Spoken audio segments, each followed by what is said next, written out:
Welcome back, boys and girls, to this sunny episode of another road ramble. Today's a special one. I'm meeting up with some mates and we're going down to Poole Bike Night, which I haven't been to in absolutely ages. First bike night I ever went to when I was about 4 years old. I think I said in a previous video. I sat on a 636, an Ninja 636. First bike I ever sat on. There's a photo of me somewhere of a 4-year-old sat on a lovely green 636, and it's where my love of bikes started. Then I live nowhere near Poole, by the way, so this is an absolute stretch. So I didn't go for a while then until I had my 125, actually. Had my Yamaha MT. I think we went once or twice. There was quite a big group of us that had 125s, and I haven't been since. So this is my first time going there on the Bonnie. Oh, that was a big bump. So it's very exciting. I'm looking forward to it. Just to sprinkle some spice in there as well, I've just come back off a 2-week holiday, and I've been awake for over 24 hours now. I have no idea how long I've been awake for. I went to the Caribbean. Insert some photos now. Pam, pam, pam, pam, pam. Hopefully they're all right. Hopefully they're decent photos. But yeah, I've had no sleep. I've been awake over 24 hours. I didn't sleep on the plane. The plane was like 9 hours, 8-9 hour journey. I want to say I woke up at 8 o'clock in the Caribbean. I think it was like 5 hours ahead the UK is. That was yesterday, 5 o'clock yesterday morning, and it's now 5 o'clock in the afternoon the next day, so I've been awake for a good few hours now. But I'm feeling alright, to be fair. I'm not feeling the effects of it. But I'm going to meet up some mates. Unfortunately, Toxic Motard can't be there. I don't think he could get the day off work, which is a bit annoying. But my mate Stephen's going to be there on his Bandit 600. And also Liam, he's got a Duke 125.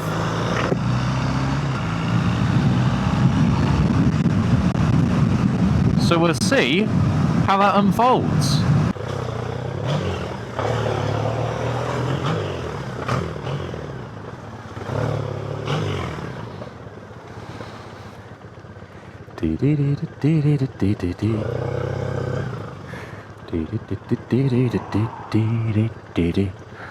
Well, this is lovely, isn't it?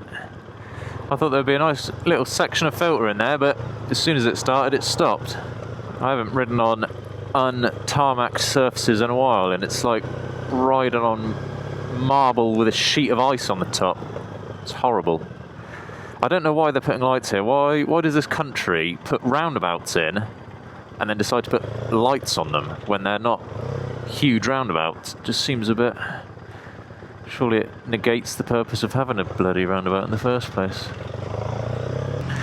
Lovely. Successfully navigated that section of roadworks.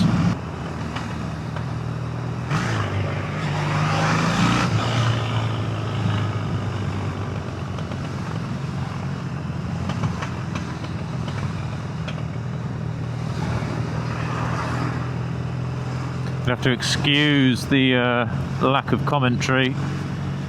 Yet again, we are concentrating on the filterage. Everyone's being rather polite today, making way. I don't like the little snake that you go into there. That's not very nice, is it?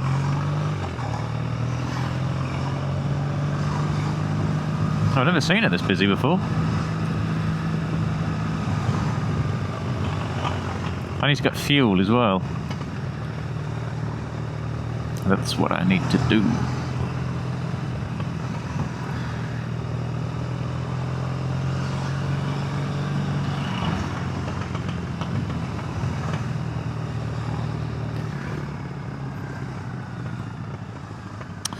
Oh, that might be a bit tight.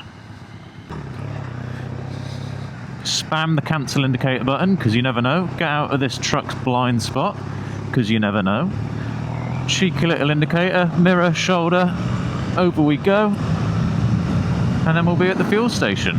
We've nearly made it to our first pit stop, our first rendezvous, where we pick up Stephen and Liam Stephen on the Bandit 600, Liam on a KTM Duke 125.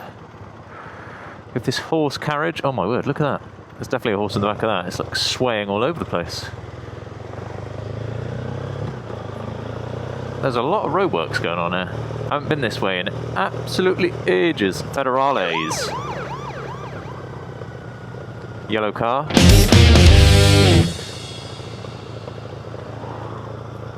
I reckon we're T-minus 4 minutes away.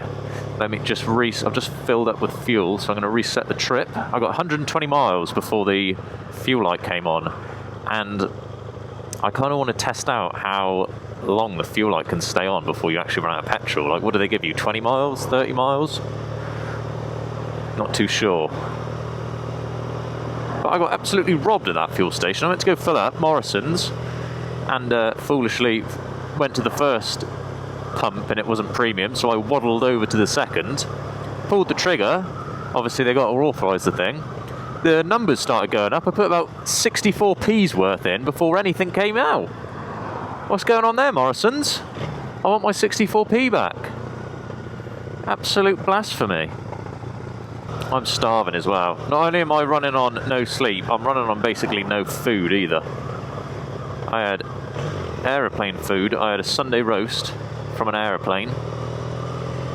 A couple of cans of Coke. A breakfast, a light breakfast they described it at, which was a yoghurt, a flapjack which I was saving for now and forgot to bring with me, a pan au chocolat, and there was something else. The food was actually banging. I can't complain, but there hasn't been enough for the amount of time I've been awake. Yellow car. Right, I think we've got to turn right down here and then by a big van, by a big tree. We'll have to see what he means. Interesting. Interesting way of overtaking while someone's trying to turn as well. Big van, big tree. I think it's this one, baby. Oh, there's the boys.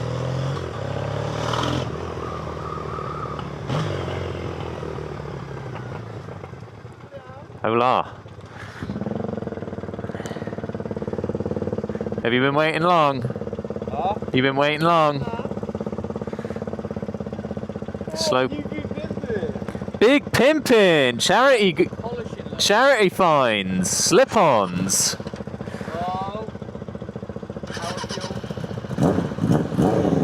Freshly rebuilt Bandit engine.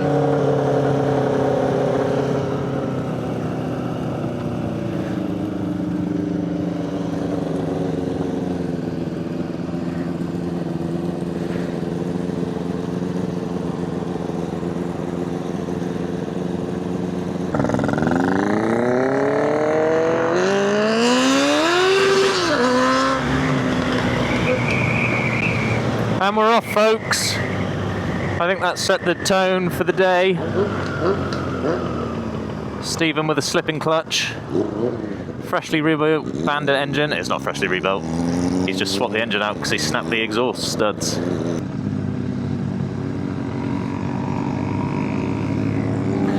The Duke's got better lean angle than the Bonneville, that's for sure. I haven't ridden in a group in ages, so we have to refresh our route riding skills, especially since it all used to be 125, so it was sort of a bit even. But you know,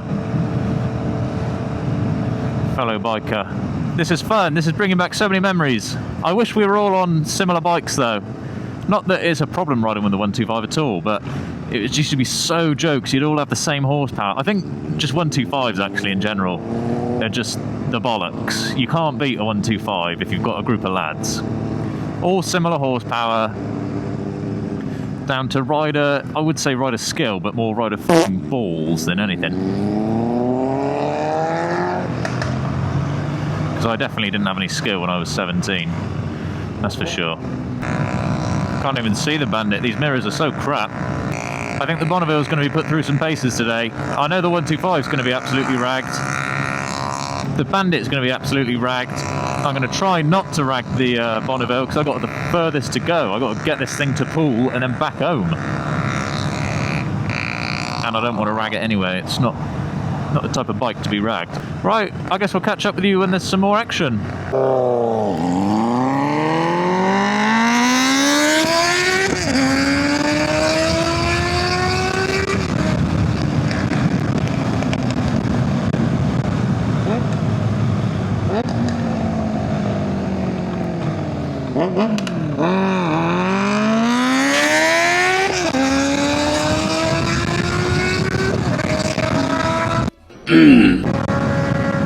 Well, the Bonneville lost and I missed a gear.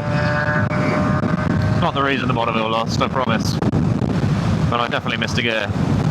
Sorry, Mr. Bonneville. Let's not rag on you too much now.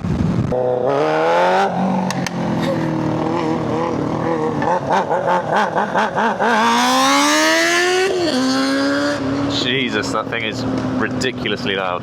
We've made it to Poole, but apparently Bike Night finished 33 minutes ago, and we still don't really know.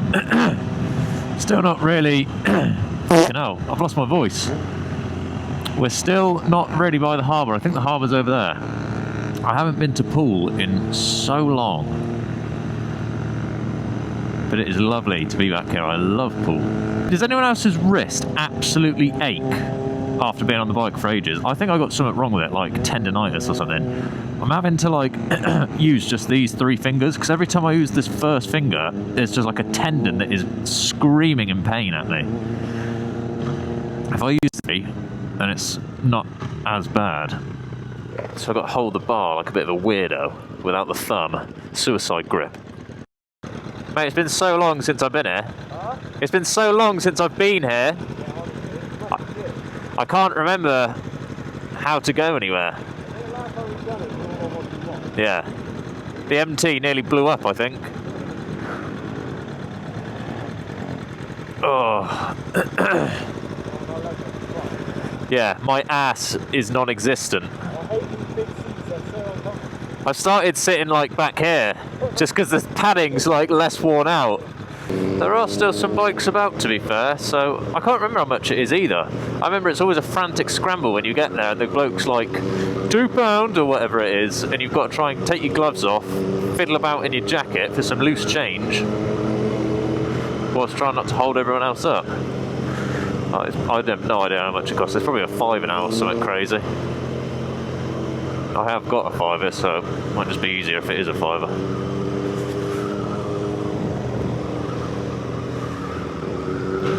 Oh my word. None of us know where we're going. Well, Liam does, he's got the maps. Steve and I don't, that's for sure. Right, we're here. We have made it at last. Is there actually going to be anyone in to let us in?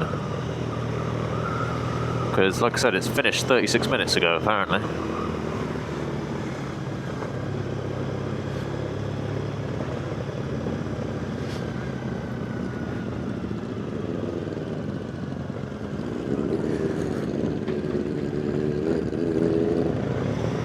Doesn't look very finished to me. Pretty bougie.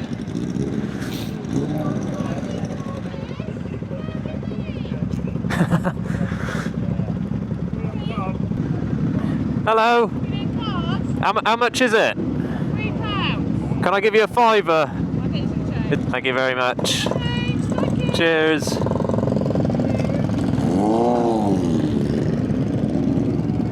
Friends have left me.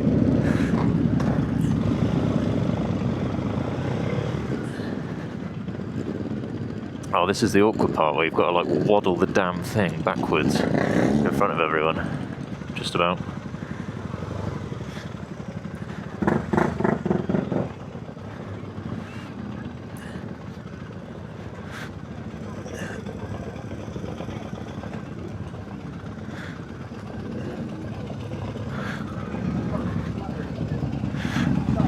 Like a glove.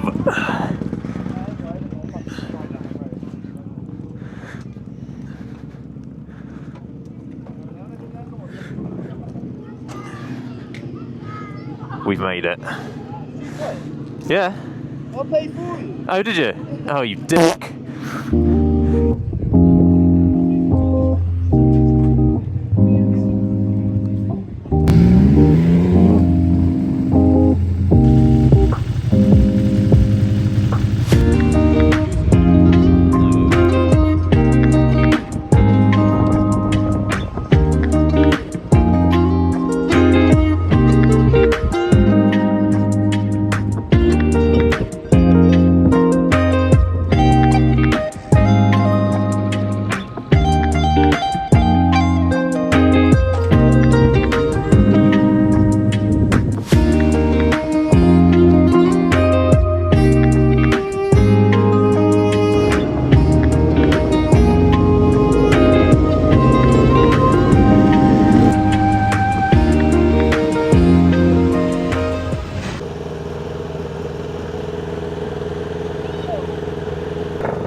Well, that was successful.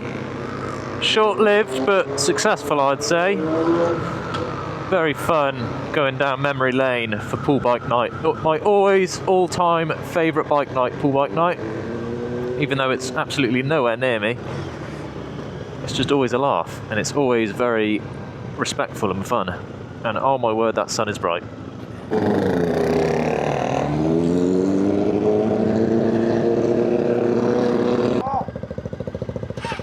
Yump it!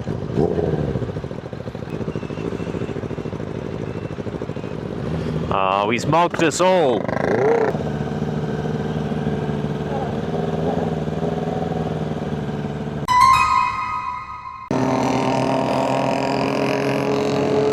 I don't even know what the speed limit here is. I think it's 20. I've got no clue.